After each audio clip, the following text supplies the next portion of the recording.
Voilà, chers amis de la presse, nous sommes en face de Dr Badibang Ansambouka Bissala, qui est éducateur et qui est aussi analyste de la situation politique au pays et dans notre province du Kasaï oriental. Il va devoir nous parler aujourd'hui. D'abord, nous allons commencer par... je rappelle d'abord que nous sommes 5 médias ici.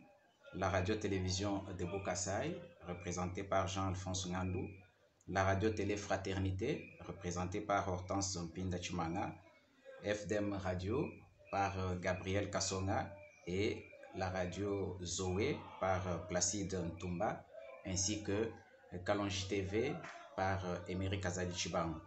Alors, en face de nous, le docteur Badibanga va devoir pendant 15 minutes nous exposer. Et le thème que nous avons choisi aujourd'hui, c'est donc le développement du Kasaï oriental, un rendez-vous manqué. Bien que le thème porte sur le Kasaï oriental, mais vous savez que tout dernièrement, il y a le gouvernement Sama Lukonde qui a été rendu public et qui devra présenter son programme et être investi par l'Assemblée nationale, et il aura également à parler par rapport à cette question d'actualité, mais le grand sera autour de cette question, le développement du Kasaï oriental, un rendez-vous manqué. Et nous allons donc lui passer la parole pour son exposé, et ce n'est qu'après que nous allons poser quelques questions d'éclaircissement afin de développer ce dont il aura parlé, et nous allons rester dans les points qu'il va lui-même évoquer. Merci. Merci beaucoup, chers amis. Je dois d'abord vous présenter mes salutations les plus chaleureuses et soyez les bienvenus encore au sein de cette institution du groupe scolaire Bansambi. Il y a, depuis un certain temps, 1 mois, 2 mois, au niveau du pays, au niveau de la province, des remous, de bouleversements, de changements qui nous interpellent. Nous avons pensé que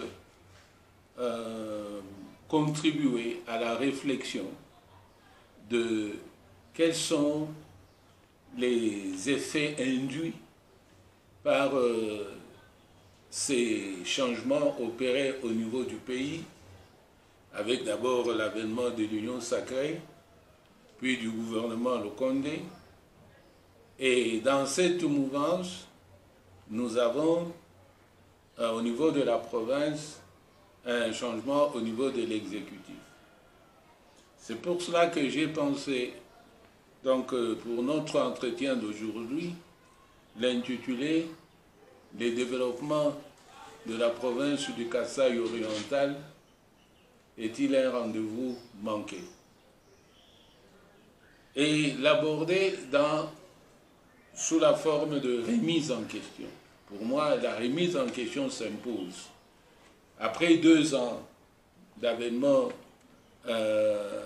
du nouveau pouvoir, du nouveau régime avec le président Tshisekedi Tshilombo et aussi le nouvel exécutif et législatif au niveau de notre province, qu'en est-il de ce développement tant attendu par notre peuple du Kasaï oriental?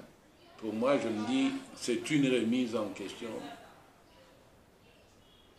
En scrutant un peu ce qui se passe, on dirait un rendez-vous manqué. Pourquoi je dis un rendez-vous manqué? C'est parce qu'un développement, il faut le comprendre dans des termes plus simples. Il ne faut pas être trop philosophe, trop intellectuel pour penser le développement. Comme on le dit, c'est le bien-être de la population. On ne peut pas faire un développement pour rien. C'est pour le bien-être de la population. C'est dans ces termes que je dis, est-ce un rendez-vous manqué? Le bien-être de cette population. Lorsque nous parlons de ce bien-être,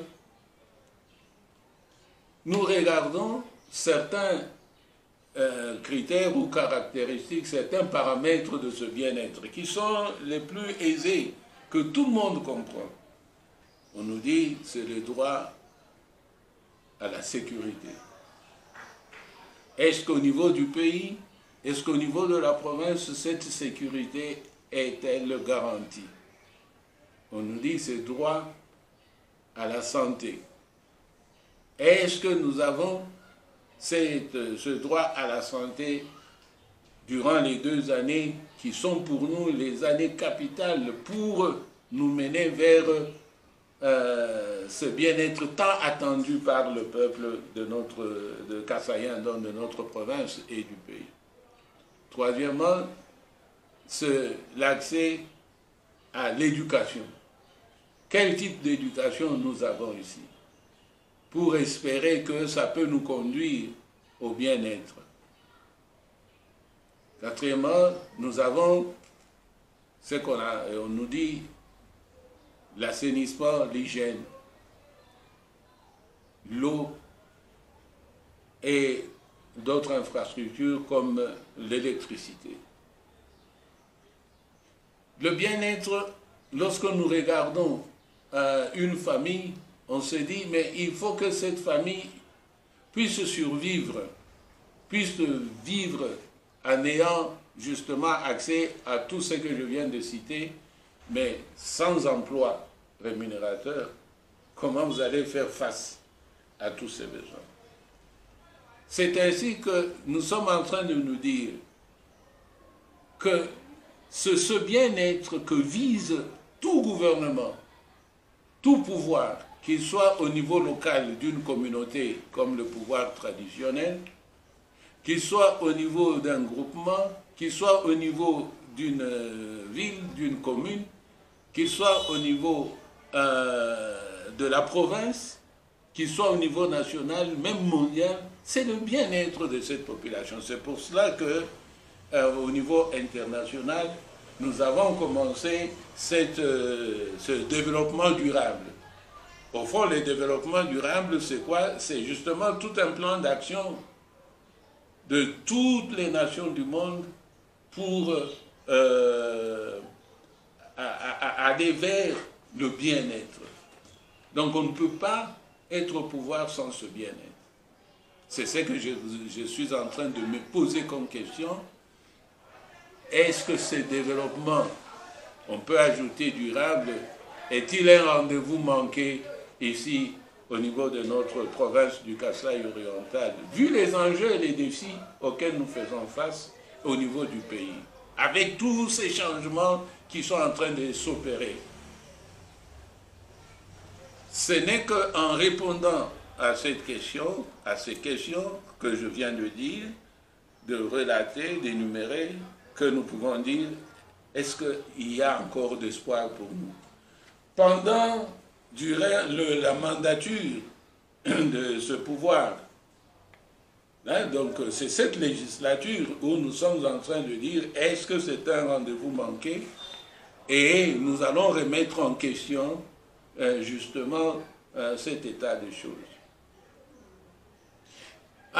Commençons par le niveau national. Le niveau national, il y a un grand bouleversement qui s'est opéré. C'est cette rupture entre le FCC et le CACH, dont l'Union pour la démocratie et le progrès social, l'UDPS, avec l'UMC, sont vraiment les détenteurs de cette représentation, disons, de ces deux groupes qui sont protagonistes. Et voilà l'avènement de l'union sacrée. C'est ça que je m'interroge aussi. Cette union sacrée, est-ce que cette union sacrée incarne vraiment les espoirs du peuple congolais pour son bien-être, pour la réalisation de son bien-être?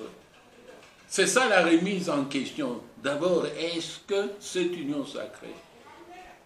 Je vais me référer à l'histoire de notre pays. L'histoire de notre pays, revenons un peu à notre héros national, Patrice Emery Lumumba. En 1959, tout juste avant l'indépendance, il était en Belgique. Je pense qu'après ou avant la table ronde, et il était interviewé par un journaliste belge. Et ce journaliste belge lui a posé la question, mais pourquoi parlez-vous de l'union sacrée? Parce qu'il devait y avoir un forum à Kananga, à Loulouabourg. Pourquoi vous dites l'union sacrée du peuple congolais? Et il a tellement bien exprimé sa pensée profonde sur cette union sacrée. Qu'a-t-il dit? Il a dit seulement que l'union sacrée du peuple congolais en 1959, dans cette lutte pour l'indépendance, il a dit, c'est parce que tout le peuple congolais veut cette indépendance. Puisque nous allons vers cette indépendance, il n'est pas question d'avoir des partis politiques où chacun avec son opinion. Donc nous sommes rassemblés tous devant cet idéal, c'est aller vers notre libération, c'est-à-dire obtenir notre indépendance. Et il ne voit pas pourquoi il doit y avoir 14 partis politiques, 2 partis politiques, 20 partis. Il dit tout le peuple congolais aspire à l'indépendance. Et donc nous tous, nous allons faire ce pacte-là, c'est l'union sacrée. Et après cette union sacrée, quand nous aurons l'indépendance, maintenant, ce sera une sorte de transition. Nous aurons des élections pour avoir le pouvoir, la nouvelle législature, où les partis politiques, 2, 3, 4, vont justement concourir pour avoir ce pouvoir. Mais maintenant, on n'a pas besoin de cette division du peuple. En 1959, Patrice Emery a donné cette idée de l'union sacrée. C'est comme ça, nous sommes en train de nous dire, est-ce que cette union sacrée que le président Tshisekedi Tshilombo vient de lancer n'est pas dans le même sens, la même vision que ce que Patrice Emery Lumumba a 61 ans plus tôt avait déjà devancé pour dire nous n'avons pas besoin de nous battre. Le peuple congolais aspire à son bien-être. Et nous pensons que c'est l'indépendance de notre peuple qui va nous libérer et nous converger vers ce bien-être-là. Et nous pensons que c'est l'état d'esprit actuel et du président de la République et de tous ceux qui seront au pouvoir actuellement jusqu'en 2023, pour que nous puissions avoir une autre législature, pour qu'on se batte pour le pouvoir. Mais maintenant, étant donné notre expérience, les espoirs du peuple congolais au bien-être, c'est comme ça tout le monde est vraiment, tous nous convergeons vers ce bien-être. Et nous ne pouvons pas dire ça appartient à tel parti politique, ça appartient à tel groupe ethnique, ça appartient à telle province. Non, c'est l'union sacrée pour le bien-être du peuple congolais. Et nous pensons que si nous sommes tous dans cet état d'esprit, nous pouvons donc faire le chemin maintenant pour dire, ok, maintenant nous allons travailler pour cette union sacrée du peuple congolais pour son bien-être. Nous nous rabattons au niveau de notre province. Si nous entrons dans cet esprit, cette vision de l'union sacrée, c'est pour le bien-être du peuple kassaïen ici. C'est pour le bien-être. Il n'y a pas de parti politique, il n'y a pas d'appartenance ethnique, il n'y a pas de militants de tel ou tel bord. C'est le peuple seulement qui dit « nous voulons notre bien-être, donc il faut nous unir ». C'est cet état d'esprit. Sans quoi, nous n'allons pas aller vers ce bien-être que je vous ai cité. Est-ce que la sécurité a besoin des partis politiques de l'opposition ou du pouvoir? Est-ce que avoir accès aux soins de qualité, est-ce que nous avons besoin de ces partis politiques de l'opposition et du pouvoir? Cet antagonisme que nous sommes en train maintenant de revivre ici au niveau de notre province. Si nous comprenons cet esprit-là, de dire ce bien-être n'a pas de couleur, n'a pas de race, et n'a pas de religion. Donc si nous comprenons tous, nous entrons dans cette vision de l'union sacrée, nous allons chercher tout ce que le bien-être du peuple kassaïen, du peuple qui vit dans cette province et au niveau du territoire national. C'est cette remise en question que nous devons faire. Quelles sont maintenant les conséquences? Nous devons tirer les conséquences si nous aspirons tous, nous adhérons tous à la même vision. C'est la gouvernance à la fois au niveau national, mais nous, ce que nous appréhendons le mieux, c'est la gouvernance ici au niveau de notre province. Pour nous amener à ce bien-être, c'est quel type de gouvernance nous avons besoin? C'est ça ma remise en question profonde. Je me dis, pour que nous puissions aller vers ce bien-être de ce peuple ici, avec les paramètres que je viens de citer, la sécurité, le logement sain, l'eau, l'hygiène et l'électricité et l'éducation, quel est l'état d'esprit qui doit prévaloir actuellement dans tout Kassaïen, ici dans notre province du Kasaï oriental? C'est cet esprit de dire il n'y a pas lieu de nous d'un militantisme de dire moi j'adhère à tel parti. Non, ce n'est pas ça cette union sacrée telle que nous le pensons maintenant, pour que nous ne rations pas ce développement du Kasaï oriental. Dans tous les secteurs, si nous prenons un par un ce que je viens d'énumérer, nous disons nous n'avons pas besoin de nous séparer, nous n'avons pas besoin de dire vous êtes de quel bord. Si nous n'avons pas cet état d'esprit, peu importe la personne que nous allons placer au niveau de la gouvernance de cette province, les 4 pouvoirs, nous avons les 3 pouvoirs, d'abord, donc régaliens que nous connaissons tous, exécutifs de la province. Peu importe la personne que nous allons placer là-bas, s'il n'a pas cette vision d'union sacrée, ne peut pas réussir à faire décoller cette province, que cette province tende vers le bien-être du peuple. Le pouvoir législatif, s'il ne travaille pas dans cette vision d'union sacrée, ne peut pas éditer de loi, il ne peut pas faire en sorte qu'il y aura toujours une séparation, un antagonisme, plutôt qu'une synergie pour aller vers le bien-être. Un seul doigt ne peut pas enlever l'époux de la tête. Donc c'est ce que nous sommes en train de dire, il faut comprendre, de ne pas amener le peuple à se quereller pour rien, alors que la vision qui vient d'en haut nous dit, nous sommes une union sacrée, il n'y a pas de parti politique. Il y a l'idée de dire nous convergeons vers le bien-être.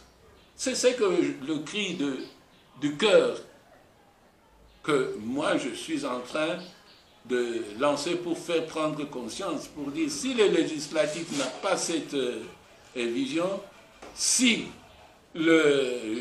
Le judiciaire n'a pas cette vision, et vous, les journalistes, puisque vous êtes le quatrième pouvoir, vous ne pouvez pas prendre parti.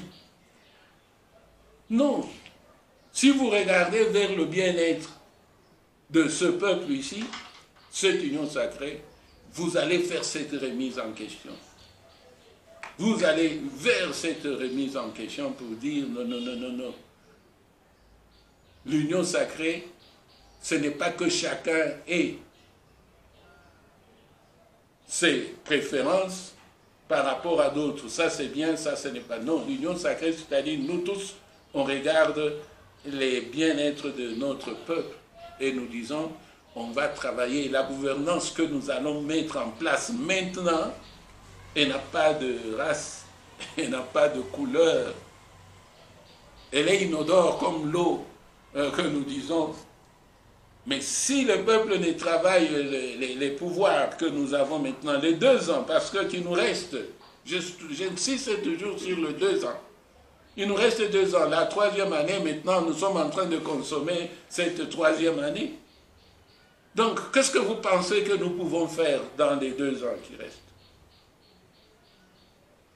Donc, il faut que nous travaillions pour faire prendre conscience à notre peuple que cette union sacrée n'a pas cette odeur-là. De toi, tu es de tel côté, moi, je suis de... Non, il n'y a pas de bon et de mauvais. Il faut qu'il y ait une synergie pour dire, nous allons nous en sortir maintenant. Sans quoi, des espoirs sont déçus. Nous n'allons pas décoller. Nous allons tourner en rond en train de nous battre, etc. Chacun avec ses envies qu'on va étaler sur la place publique en disant intérêt du peuple, intérêt, ce n'est pas les intérêts du peuple. Voilà un peu ce que j'ai voulu introduire. Est-ce que le développement du Kasaï oriental, pour son bien-être, est un rendez-vous manqué lorsque nous ne comprenons pas l'esprit et la lettre de l'union sacrée. Je vous remercie. Badiba Nsambouka, c'est un vieux loup. Nous avons toujours bénéficié de son expérience. Nous recherchons cette expérience pour pouvoir, n'est-ce pas, la communiquer à nos auditeurs et téléspectateurs. Docteur Badiba, je vous remercie pour l'exposé de tout à l'heure, très riche. Mais pendant que vous étiez en train de parler, moi, j'étais en train de me poser 2 petites questions que je vous pose d'ailleurs. Ces développements, ces bien-être dans la province du Kasaï oriental, l'accent est mis là-dedans. Qui doit commencer ces développements? Ces bien-être de la population qui doit être indolore, vous avez dit, donc sans couleur, qui ne doit pas tenir compte des partis politiques, des divergences tribales et tout, vous l'avez dit, dans des termes beaucoup plus clairs. Mais qui doit commencer cela dans la province du Kasaï oriental, à votre avis? La deuxième question, à Kinshasa, le chef de l'État a prêché par l'exemple, vous l'avez vu, vous l'avez évoqué dans votre exposé. Il est établi que ce qui divise le Kasaïen et qui empêcherait leur développement depuis des générations, c'est ce mot qui fait qu'ils ne s'acceptent pas. C'est manque de collaboration entre nous, Kasaïens. Mais le chef de l'État a donné un autre son, un autre ton à Kinshasa.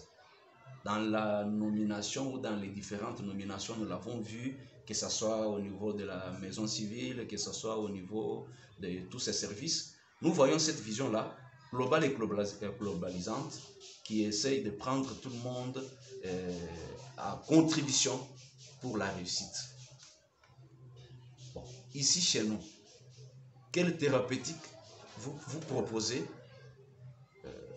eu égard à ce que vous venez de dire tout à l'heure? Qu'est-ce que vous proposez au niveau de la province pour que l'exemple qui vient d'être donné d'en haut se répercute et qu'il n'y ait pas toujours des chantages du genre tel est de telle tendance politique, tel autre est de telle mouvance politique? Merci. Je félicite l'intervenant de tout à l'heure, le docteur Bansambier, pour le souci qu'il a de cette province, de la voir se développer et surtout aller de l'avant. Je m'attendais peut-être à des issues, c'est-à-dire à des propositions concrètes dans le sens de trouver les voies et moyens pour le développement de la province du Kasaï oriental. Parce qu'il a dit que c'est un développement ou un décollage qui est raté. Et je suis de son avis pour dire qu'il s'est écoulé 2 ans sans toutefois voir des réalisations concrètes pour le développement de la province du Kasaï oriental. Alors, je m'attendais peut-être à ce qu'ils nous disent ce que nous devons faire en ces temps ici, pour les 2 années qui nous restent pour terminer ce mandat. Qu'est-ce que le Kasaïen doit faire pour son bien-être, pour le développement intégral de la province? C'est la première question. La deuxième question est en rapport avec l'appartenance politique. Je sais que nous avons élu les gens selon leur appartenance politique. Parce que quand la première coalition a été constituée au niveau supérieur, c'est-à-dire au niveau de la nation, on a vu le CACH et on a vu le FCC. Bon, maintenant qu'une autre coalition ou une conséquence de la dissolution de cette coalition, la conséquence, c'est la naissance de l'Union sacrée. Nous sommes dans l'Union sacrée. Est-ce que l'Union sacrée du pouvoir maintenant peut-elle nous apporter le bien-être que nous attendons? Parce que la guerre est encore ouverte jusqu'ici. Il y a toujours des remous au niveau national. Est-ce que l'Union sacrée va donner la réponse satisfaisante à la population qui attend tout d'elle? Merci. Merci bien. La première question de M. Ntumba, qui demande qui doit guider, par où et qui va commencer ici au niveau de notre province du Kasaï oriental. Sachant que ce qui divise le Kasaïen, c'est autant qu'ils ne s'acceptent pas, aussi bien qu'ils veulent travailler chacun de son côté. Il y a cette division-là. C'est justement cette remise en question qui s'impose. Je vous ai dit, le développement du Kasaï oriental est-il un rendez-vous manqué? Qu'est-ce que cela veut dire, un rendez-vous manqué? C'est-à-dire, je me pose aussi des questions, je me dis, il faut remettre en question notre façon de gouverner, notre gouvernance, au niveau même d'abord individuel. Comment est-ce que nous vivons cette espérance de bien-être? Alors là, nous allons voir que c'est la famille à laquelle nous faisons maintenant appel pour dire on ne peut pas se développer sans qu'au niveau de la famille, nous ayons élevé le niveau et la compréhension de cette famille-là. C'est qu'est-ce que c'est le bien-être? C'est la famille d'abord qui est la cellule de base. Comment est-ce que la famille kassaïenne ici, au niveau de notre province, intègre cette notion de bien-être, aspire? Est-ce que notre famille actuellement kassaïenne est responsable? Peut-être nous sommes en train de croire que le bien-être dépend des autres. Alors que nous qui vivons ici au niveau de la base, nous sommes en train de remettre en question la famille kassaïenne elle-même, la famille actuelle, congolaise aussi. Nous disons, cette famille dans son état actuel est défigurée. Ce n'est plus cette famille qui est responsable. Donnons, je parle toujours de faits. Regardons un peu le niveau de nos socio-économiques, de nos familles. Nous qui sommes avec eux à l'école, nous voyons nos enfants comment ils se font. Nous avons ouvert, je parle de faits concrets, qui me font beaucoup réfléchir. Nous avons introduit au niveau de notre école ce que nous appelons la résilience psychologique. Qu'est-ce que cela veut dire? Est-ce qu'avec tout ce que nous vivons, l'environnement de détresse, il n'y a pas d'eau, il n'y a pas d'électricité, il y a l'insécurité, il y a tantôt les vivres montent de prix sur le marché, on n'a pas accès, les routes ne sont pas ne permettent pas l'acheminement des vivres vers l'intérieur, vers ici. Je vois mes élèves, on mange une fois peut-être à 20 heures. Et puis, nos familles, tenez-vous, nos familles, souvent maintenant, au lieu d'être avec les deux parents, beaucoup de nos familles, c'est monoparental. Même quand on est mère et mari et femme, c'est monoparental. Nous voyons chez nos élèves, papa n'est pas là pour faire face à notre survie. Il est obligé de se déplacer. C'est maman seule. Si maman n'arrive pas elle-même à entreprendre une activité productrice, eh bien, nous n'avons pas suffisamment à manger. Alors que nous avons dit le bien-être, c'est aussi accès à l'alimentation saine.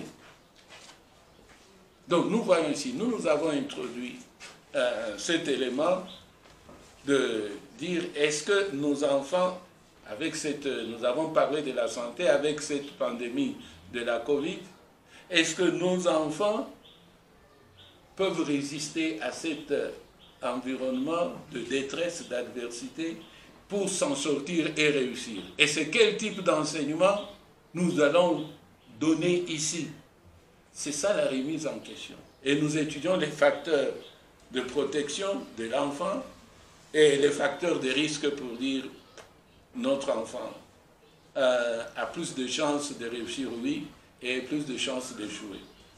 Donc c'est toute une remise en question de comment est-ce que nous allons aborder l'éducation de notre enfant maintenant dans ce contexte. C'est ça que nous disons, il faut remettre en question les systèmes éducatifs.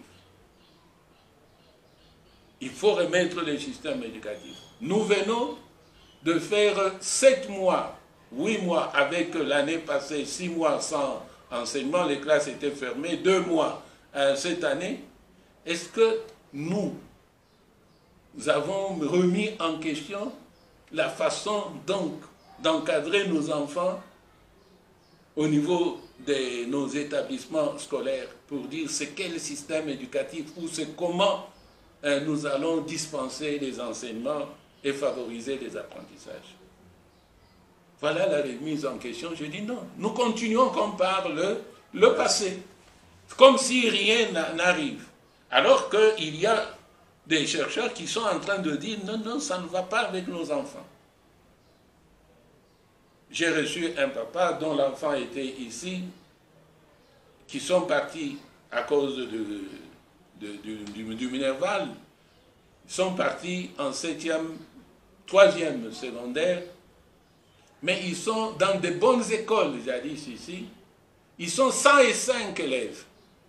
Et le papa me dit, franchement, mon enfant était parmi les 5 premiers. Je vous remercie parce que s'il n'a pas eu cet encadrement où ils étaient qu'à 20 élèves dans la classe, il n'allait pas s'en sortir avec les 105. Je ris seulement, je dis, mais papa, vous dites, elle a réussi sur 105 élèves. Une remise en question. Ça ne se fait pas donc. Au niveau seulement, vous voyez même la famille, ce sont les points qui intéressent les parents, mais ne regardent pas l'efficacité et la qualité de cet enseignement. Ça, ce sont des faits, un exemple. Donc, pour vous dire, c'est chacun d'abord à partir de la famille. À partir de la famille, on doit remettre en question, est-ce que ce que nous faisons maintenant dans cette situation, est-ce que nous favorisons justement le développement de notre province? Remontons un peu plus haut. Pourquoi est-ce qu'il faut que ce soit les autorités municipales, la mairie, etc., pour dire aux gens, faisons le salongo chaque samedi? Pourquoi? C'est parce qu'il n'y a pas une assimilation par la famille, par l'individu, que l'assainissement que je vous ai dit, l'assainissement est important pour le développement, pour le bien-être. Mais non, il faut qu'il y ait un fouet, une obligation quelque part. Et c'est là que nous disons qu'il y a un problème d'éducation. D'abord la famille, il faut éduquer au niveau de la famille. Donc par où commencer?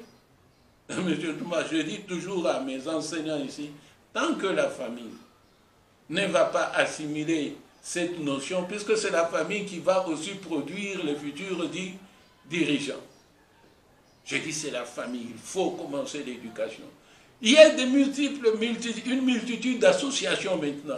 Mais si vous analysez ces associations, dont vous êtes aussi membre, par-ci, par-là, tout ça c'est la politique. Ce sont des associations des activistes, des militants, de ceci, etc. Mais c'est là où nous devons réfléchir. Mais il faut toucher la famille, il faut toucher l'enfant depuis son bas âge, etc. Là où il vit d'abord. Donc, c'est synergique.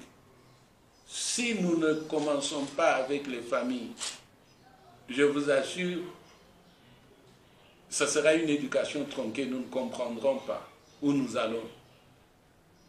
Parce que cet empressement de dire les points, les diplômes, malgré tout, je veux avoir mon diplôme. Mais ça vient de la famille, non? Mais qui veut que son enfant puisse réussir coûte que coûte? Ce n'est pas les autorités municipales et provinciales ou au niveau du pays. C'est nous d'abord qui avons la perception du bien-être de l'enfant, c'est avoir son diplôme. Même si après son diplôme, il reste chômeur, mais il faut coûte que coûte qu'il réussisse. Donc c'est ça la remise en question, dont je n'ai pas tellement de réponses. Je me dis, mais si nous ne remettons pas en question, pour moi, je vous parle toujours de la famille. J'ai dit la famille. Qu'est-ce que vous pensez, ce papa-là, qui migre pour aller chercher la survie? Il est, même ici localement, faites une enquête, vous allez voir les ménages ici. Un parent manque toujours. Et moi, je l'ai ici au niveau de l'école. Non, papa n'est pas là. Est-ce que nous ne pouvons pas payer le Minerval après, etc. Donc, notre famille kassayenne, qui était notre fierté, est complètement défigurée. Donc, pour moi, si on me dit la bonne gouvernance, je dis faites que la famille puisse aspirer à ce bien-être-là. D'abord, unir cette famille.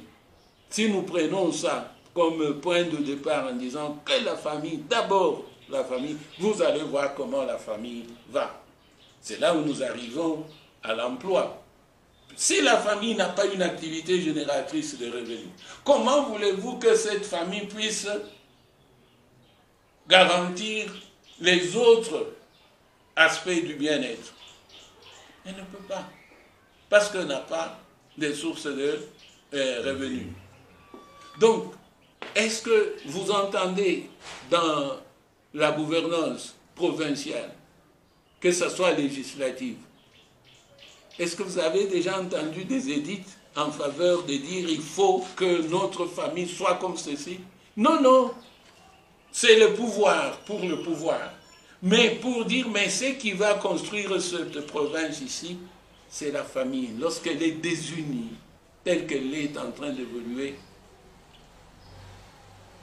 moi, je pose des points d'interrogation. C'est là où je voudrais avoir des débats, même de la part de vos chaînes. La place et le rôle de la famille kassayenne, avec tout ce que dans les temps nous avions comme privilèges, mais qui se sont écroulés. Voilà le point de départ, et c'est synergique. et nous-mêmes l'éducation. L'éducation est fondamentale comme point de départ. C'est ce que dans le développement humain, on a dit le capital humain. Est-ce que nous, c'est quel capital humain? Quand on regarde la façon dont nos jeunes réussissent aux instituts supérieurs, et depuis les humanités jusqu'aux universités, prenez-les. C'est la remise en question. C'est d'abord le capital humain. Comment nous allons construire le capital humain? C'est ce que nous voulions voir, que ceux qui ont le pouvoir au niveau de la province ici débattent là-dessus. Quel type de capital humain, de jeunesse nous voulons avoir. Ça va prendre du temps, les 2 ans ici. C'est palliatif comme on dit en médecine, on va colmater les brèches. Mais à long terme, d'ici 10 ans, quel type de jeunesse, parce qu'ils vont sortir des humanités, des instituts supérieurs, quel type de jeunesse nous voulons avoir? C'est ça la réflexion que moi je dis par où commencer, c'est remettre en question notre plan pour dire d'ici 10 ans, d'ici 20 ans, quel type de jeunesse nous voulons voir. Alors cette législature, pour moi, doit préparer ça. C'est une législature de transition. C'est comme, vous entendez des réflexions au niveau de Kinshasa, de certains qui disent qu'il faut remettre la pendule à l'heure, l'adapter. Au fond, ce n'est pas remettre la pendule pour dire, si c'était moi, pour dire qu'il ne faut pas qu'il y ait les élections. Non, c'est pour dire c'est maintenant la transition véritable qui va commencer pour le développement de la RDC d'ici 10, 20 ans. Faisons la même chose pour la province du Kasaï oriental. Donc ça, c'est pour répondre à votre question, la remise en question de que nous planifions quel type de jeunesse nous avons besoin, le capital humain, pour reprendre en main cette province. Et cette période ici n'est qu'une période de transition, qu'on ne se leurre pas. C'est une période de transition. Malgré, je veux terminer par là, notre président s'est débattu pour moderniser Kinshasa avec les sauts de moutons là. Regardez ce que la population est en train de faire de l'usage de ces sauts de moutons. Pas plus tard que hier, c'est devenu le marché. Je vous ai dit, M. Kavangou, avec nos émissions antérieures, que si vous n'éduquez pas cette population, tout ce que vous allez faire, ils vont détruire. Regardez, les sauts de moutons sont devenus des marchés. Et tous les caniveaux, de part et d'autre, sont bourrés de ces produits de marché-là. Et les associations de bonne volonté commencent à aller nettoyer ça. Mais ça va détruire le seuil de mouton là d'ici. Ça ne va pas tenir même 5 ans. Donc s'il n'y a pas cette éducation, nous pouvons tout faire. On va détruire ça. Les seuils de moutons sont là. Des beaux ouvrages qu'on nous a donnés. Mais c'est plein. C'est passé à la télévision, la radio, la télévision nationale. C'est devenu des marchés. Les gens refusent même de passer sur les passerelles. Parce qu'ils disent, non, on passe là en dessous. C'est trop long. Non. Vite. C'est pourquoi je dis qu'il faut commencer par l'éducation. Considérons cette période comme transition pour quel type de jeunesse d'ici 10, 20 ans. Deuxième, pour parler de... Les Kassaïens ne s'acceptent pas, oui, de propositions concrètes. Donc je suis en même temps en train de répondre à votre... Je pense que la sécurité ici commence par répondre à ce bien-être-là. Si nous avons l'emploi, nous allons faire face, ou bien une activité rémunératrice dans ce sens-là, l'emploi, nous allons faire face à tous les autres besoins d'alimentation, d'amener nos enfants à l'école, aux soins de santé. Mais si nous n'avons pas ça, cet emploi-là, cette activité génératrice de revenus, nous pouvons crier nous n'allons pas satisfaire ce bien-être. Pour moi, le capital humain, et deuxièmement, mais pour ce capital humain, il faut le préparer pour qu'il ait l'emploi. Est-ce que actuellement, quels sont... Hier, je pense, si c'est hier, c'est hier, il y a eu le gouvernement provincial a présenté son plan d'action, son budget budgétaire intégrant les entités décentralisées territoriales. Oui. Alors je me suis dit, mais j'espère que dans ce plan-là, ce n'est pas seulement les chiffres qu'on vient nous dire, voilà, il y a ça. On nous dit aussi qu'on va permettre à ce que les familles, là, tous ces gens qui n'ont pas d'activité génératrice de revenus, comment ils vont avoir les activités génératrices de revenus pour leur permettre de faire face à... Mais sinon, ça ne sera que des discours. Et les gens vont dire, mais il nous reste 2 ans. Est-ce que, je n'ai pas vu, je n'ai pas la chose, j'espère que vous avez ça, est-ce que dans ce budget, on vous montre par où nous allons commencer? Donc il faut remettre en question pour dire, mais le bien-être de cette famille, de la famille, là, c'est avoir des moyens, des ressources. Comment est-ce que vous allez vous impulser pour que nous ayons des activités génératrices de revenus qui aient l'emploi? Parce que même tous ces étudiants, que ce soit aux humanités, que ce soit aux instituts supérieurs, universités, n'ont pas d'emploi. Donc il faut inventer, c'est ça qui nous manque. Voilà les voies du moyen, il faut inventer pour dire, nous allons faire sortir le capital humain pour avoir ceci. Mais si c'est seulement pour dire, voilà le budget, la bonne gouvernance, eh ben, nous ne saurons jamais. C'est pourquoi nous sommes en train de dire, c'est poser des questions, c'est quel type de jeunesse nous voulons avoir pour redresser cette province, d'où on va investir dans le capital humain, même si ça nous prend 10 ans. Mais qu'est-ce que nous pouvons faire dans l'immédiat? Je ne saurais pas répondre à la question, que faire pour que les Kassaïens s'acceptent? Il faut leur donner l'occasion, justement, dans les associations. Les associations jouent un grand rôle. Mais vous ne pouvez pas prétendre arriver à la sécurité si quelqu'un est affamé, si quelqu'un n'a pas d'emploi pour avoir un logement sain, pour avoir accès aux soins de santé, à l'éducation. Donc c'est ça qu'il faut que nous, les dirigeants, nous puissions réfléchir pour dire comment faire en sorte que le social, les social, essentiellement, c'est l'emploi, la santé et l'éducation. Si nous offrons à notre population ça, nous pouvons dire la sécurité, nous allons garantir. D'abord donner ça, puis après nous allons voir le reste. Voilà un peu, c'est pour répondre à ces 3 premières questions. L'appartenance politique.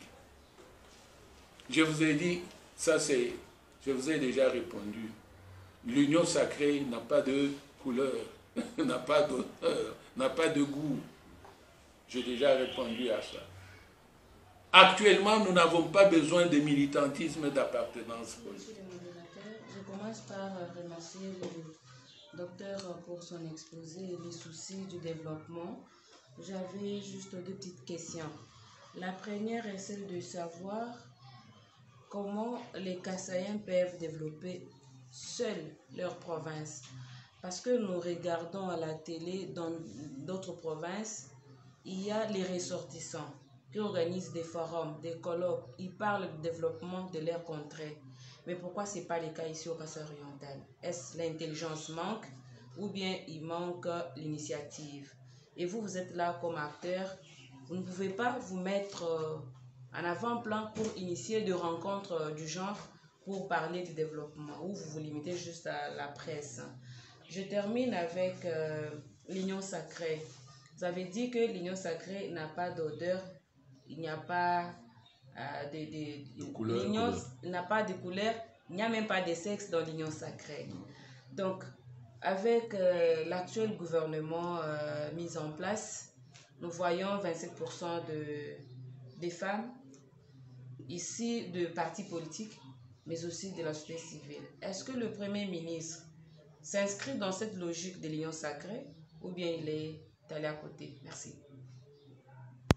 Merci aussi au docteur Badiba Nsambuka pour l'opportunité qu'il nous offre. J'ai une petite question, commence par une réflexion. Le bien-être, c'est l'accès à une bonne éducation, l'accès à la santé, l'accès à ceci, à cela. Comment alors que pour atteindre cet idéal, il faut avoir un leadership responsable et capable de réaliser ce rêve de la société?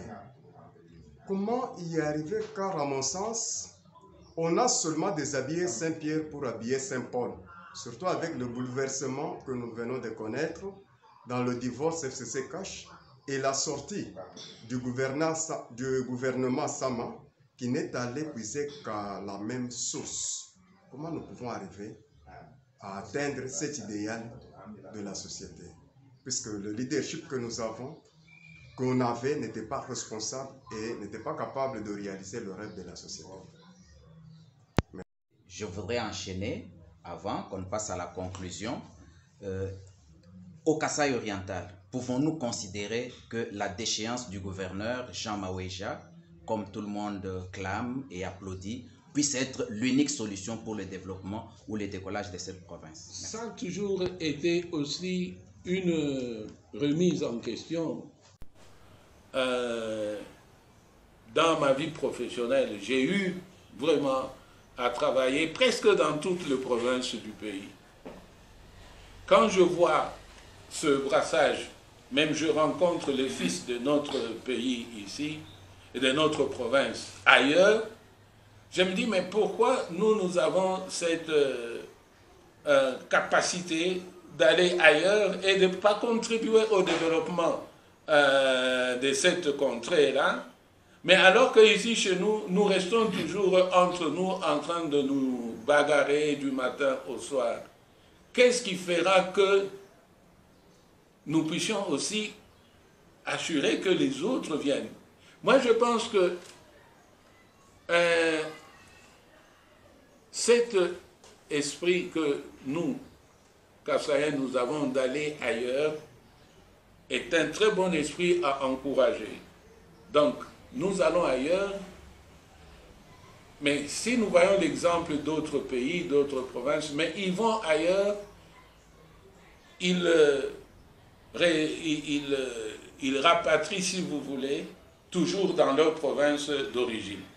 Ils reviennent avec tout ce une partie de la richesse amassée ailleurs, mais ils vont faire, que ce soit la diaspora extérieure, mais ils ramènent, et on peut chiffrer même ça.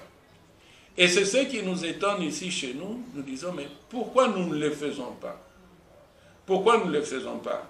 Je pense que je vous ai déjà sur vos antennes rappelé, pu dire, mais est-ce que si le leader lui-même, le feu Tshisekedi Mulumba, était resté au Kasaï, est-ce qu'il allait être leader comme il a été en restant loin du Kasaï à Kinshasa? C'est toute une question. Pourquoi nous, pour nous en sortir, il faut aller d'abord ailleurs, c'est là où nous allons être leaders acceptés par les autres. C'est-à-dire que nous avons un comportement différent quand nous nous trouvons à l'extérieur et quand nous nous retrouvons ici chez nous.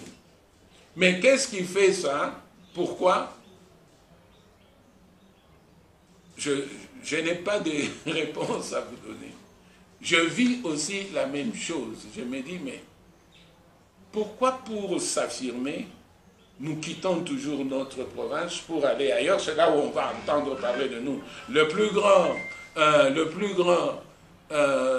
chocolatier de Goma, il est fils du Kasaï. Mais c'est à Goma où il va installer son usine. C'est un fils d'ici. Je pense qu'il faut avoir une gouvernance qui va privilégier le développement de nos territoires. Nos territoires sont restés en déphasage avec ce qui se passe dans les grandes villes. Jusqu'à présent, celui qui est dans les territoires pense qu'en venant à Mbujimaï, il est civilisé. Et de même, celui qui est en Mbujimaï, quand il va dans les autres grandes villes, Kinshasa, Lubumbashi, il pense qu'il est civilisé.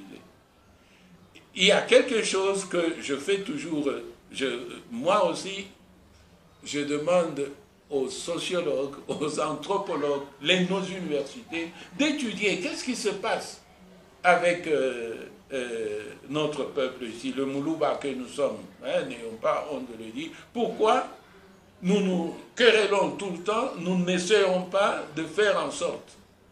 Vous vous rappellerez qu'en 2016, quand j'étais le malheureux challenger de Katsanj, j'avais écrit dans mon programme pour dire qu'il faut faire de Mbujimaï une ville cosmopolite.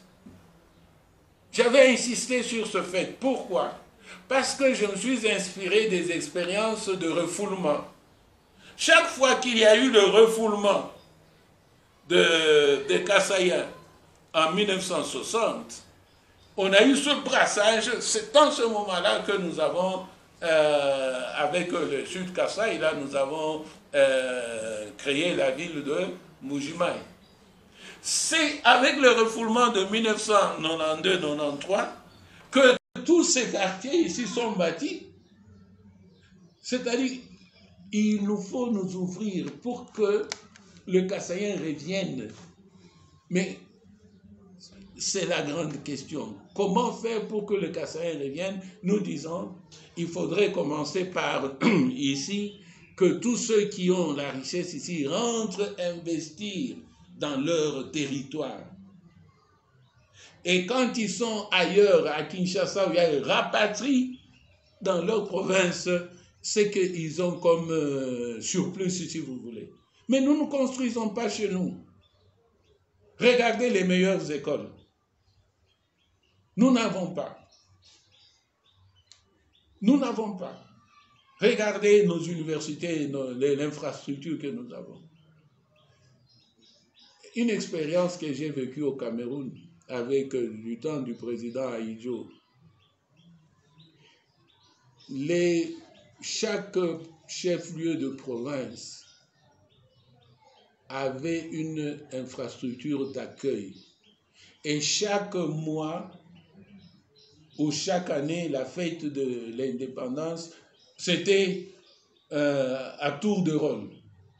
Et ça permettait justement de pousser le développement de ce coin. Pourquoi est-ce que nous devons avoir tout le temps ici, chez nous, et le Parlement, l'Assemblée provinciale et le gouvernement? Mais qu'on enlève par exemple l'Assemblée provinciale, on dit, mais l'Assemblée provinciale ira s'installer par exemple à Miabi ou au lac Mukamba.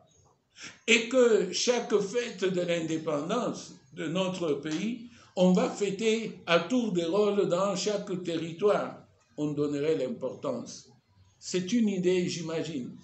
Mais regardez cette jeunesse ici. Qu'est-ce qui fait que la gouvernance, dans cette période de transition, pour dire, puisque le bien-être dépend d'abord de cette alimentation, de l'accès à une alimentation saine, à l'emploi, d'inverser toute cette jeunesse que nous avons qui chôme pour aménager l'infrastructure routière et réfléchir combien nous pouvons motiver ces enfants, ces jeunes-là. En rien n'étant dans les 2 ans, nos jeunes vont travailler. Ils vont aménager toutes ces routes des cercles agricoles qui amènent vers les grands centres de consommation. Est-ce que ça se trouve dans cette proposition-là du budget de ces 2 ans que nous allons entreprendre. Vexer nos jeunes gens pour dire nous allons tous maintenant nous attaquer à l'infrastructure routière et à l'agriculture et transformer ce produit des champs pour les amener. Ce sont ces petites choses qu'il faut que nous puissions, c'est ce qui va donner confiance.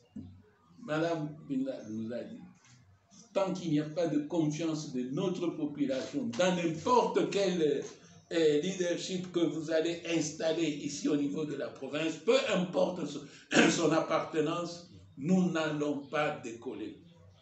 Pour créer la confiance, c'est pourquoi je vous ai dit, l'union sacrée, vraiment c'est très bien imagé. L'union sacrée n'a pas d'appartenance. Il faut faire taire. Si moi, j'étais au niveau de la présidence de la République, j'allais suggérer pour dire il faut supprimer ces assemblées provinciales. Ça doit être une des grandes réformes, parce que c'est source, pas seulement au Kassai, mais regardez, c'est tout le pays. Tout le pays, les assemblées provinciales ne font que des luttes intestines, là, des luttes partisanes, mais ne parlent pas, vous avez dit, au nom du peuple. Non. Il faut supprimer ces assemblées provinciales. D'ailleurs, je viens de voir qu'il y a un ancien ministre qui propose ça au niveau national pour les réformes, en disant pétition, on doit supprimer les assemblées provinciales, le Sénat, etc. Ça ne nous sert absolument à rien. Je viens de voir tout de suite une pétition au niveau national, ils sont en train de réfléchir. Pour moi, je pense que, écoutez, pour développer la province, il nous faut une administration. Ce ne sont pas les politiciens qui vont développer la province, eux ils tracent des visions, mais quelle est l'administration que nous avons ici au niveau de la province? Quelle est cette administration que nous avons pour prendre en main, peu importe le gouvernement qui sera mis en place, mais c'est l'administration territoriale, c'est l'administration provinciale qui va prendre en charge le développement. Tant qu'il n'y aura pas ça, ça sera des luttes de positionnement. Nous n'y croyons pas. C'est ça que nous disons, est ce rendez-vous raté. Il faut remettre en question. C'est ça que nous disons. Madame a dit, mais vous vous adressez seulement à la presse. Et pourquoi vous-même, vous n'allez pas sur le terrain? Hélas, je peux dire aussi que je suis sur le terrain, mais dans mon domaine c'est, je suis retraité pour la santé, je ne saurais plus, sauf éduquer pour la santé. J'utilise la presse parce que vous avez une large audience, quoi. C'est pourquoi je dis même pas. Mais je suis sur le terrain, je réfléchis avec les écoles. D'abord, je me suis dit que je resterais seulement musulman. Maintenant, je suis vers Kabea Kamwanga, mais sur le plan culturel, parce que j'ai dit, tant que nous n'avons pas de référentiel du développement, il faut éduquer ces enfants. Et je suis sur le plan culturel, je suis en province, et du côté de Kabea Kamwanga, Lac Mukamba, parce que j'ai trouvé un partenaire là.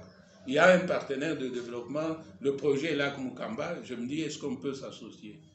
Je suis du côté de Ngandamjika aussi parce que j'ai trouvé des partenaires qui acceptent. Mais c'est très difficile. J'ai déjà fait des démarches auprès des hommes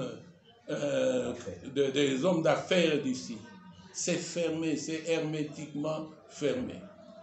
Et je dis, mais je peux trouver seulement des petites ouvertures. Et les petites ouvertures, c'est celle-là que je vous dis.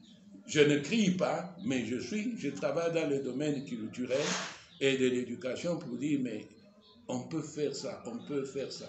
Même au niveau ici de l'autorité scolaire, c'est très fermé. Madame, j'ai proposé, le temps de pouvoir passer, j'avais proposé à l'université de Chikama d'abord, avec le recteur, qui est toujours recteur maintenant, et les doyens, je lui ai dit, j'ai toute une formation, c'est nous les pionniers d'établissement de ce plan national de développement sanitaire.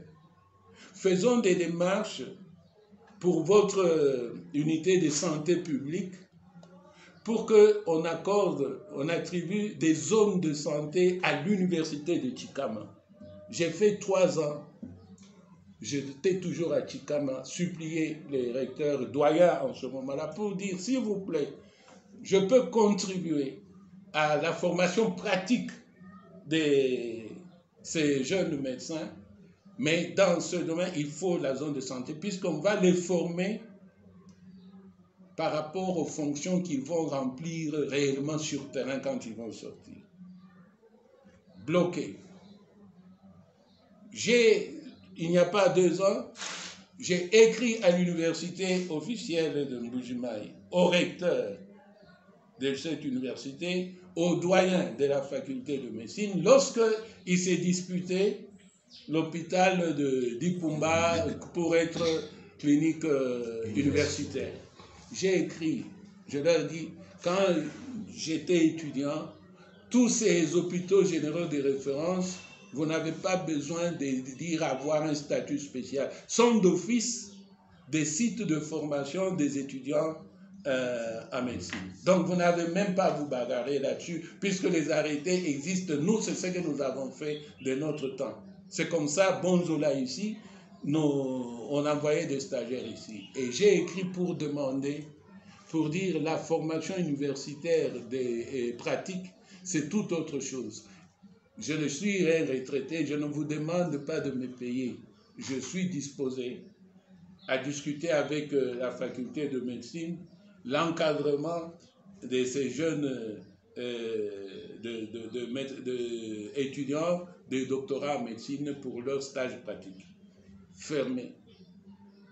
C'est ça que nous sommes en train de décrier en disant il n'y a pas d'ouverture chez nous. Mais j'ai dit, mais moi je suis déjà un retraité, je ne vais jamais remplacer quelqu'un ici. C'est pour seulement me dire, voilà, en Europe c'est comme ça, aux États-Unis j'ai vécu ça, on utilise les retraités pour l'encadrement des jeunes.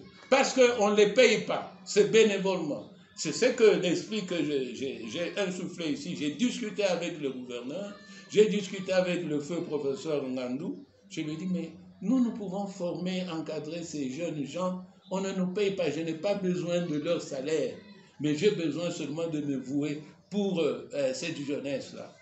Fermée hermétiquement. Voilà. Donc, c'est pour répondre à sa question. Au Kasaï oriental, si vous pouvez, si je crois que j'ai... oui. La déchéance du gouverneur. Rentrez dans ce que je vous dis, l'union sacrée n'a pas de couleur, n'a pas de goût, n'a pas de race. Actuellement, même si, quand je vous ai dit, je vous ai rappelé 2016 en disant Mbujimayi devait être une ville cosmopolite comme Kinshasa, n'importe qui pouvait postuler être au niveau de l'exécutif, au niveau... C'est ça notre péché. Tant que nous n'arriverons pas à hisser Mbujimayi à ce niveau-là, nous allons continuer à nous entrer, tuer inutilement. Donc pour moi, il faut une nouvelle mentalité qui dit cosmopolite, brassage, etc. Si nous arrivons à cette étape-là, nous allons dire qui est capable de... Si nous n'arrivons pas, laissons voir ce qui va se passer maintenant. Nous allons tourner en rond. Peu importe la personne qui sera à ce niveau-là, si nous n'avons pas cette idée d'union sacrée et pour nous détacher de ces militantismes, nous allons tourner en rond parce que dans les 2 ans, le peuple, malheureusement, on va acclamer n'importe qui va passer comme chef, n'est-ce pas? On viendra avec des pagnes, avec des mpiodi, avec de ceci. On va donner, qu'est-ce que vous pensez? Donc voilà un peu ce que moi je dis, que je ne crois pas beaucoup à ce changement là sans tenir compte de cet état d'esprit de l'union sacrée. Je n'y crois pas. Je me dis, on va tourner en rond, on va s'entre-manger entre nous, et puis les 2 heures vont s'accomplir. Et le temps nous faisant défaut, quelle est votre conclusion par rapport à cette question? Intégrer la notion de l'union sacrée. Et si nous avons la notion de l'union sacrée ici au Kasaï oriental, nous allons supprimer, réduire à minima le militantisme politique. Inutile. Aide-toi. Le siècle. Donc nous n'allons pas nous en sortir. Qu'est-ce que je veux dire? Je veux dire que l'union sacrée est un état d'esprit sans appartenance, ni ethnique, tribal comme on dit, ni politique, ni religieuse, ni de genre, mais c'est un état d'esprit pour dire c'est une période de transition. Et dans cette période de transition, nous nous préparons pour amorcer le vrai développement du Kasaï oriental. Si nous n'avons pas cet état d'esprit, nous allons tourner en rond les 30 mois qui nous restent. On va tourner en rond. On va applaudir l'un ou l'autre, l'une ou l'autre, mais c'est seulement pour assouvir un peu nos intérêts personnels, mais pas pour l'intérêt, comme je vous ai dit, le bien-être du Kasaï. C'est très lourd. Mais il faut que nous acceptions que c'est une période de transition sans tenir compte de votre provenance, quelle qu'elle soit. Voilà ma conclusion. En ce moment-là, nous aurons un plan d'action de cette période de transition pour nous faire sortir de cette situation de détresse. Merci. Merci.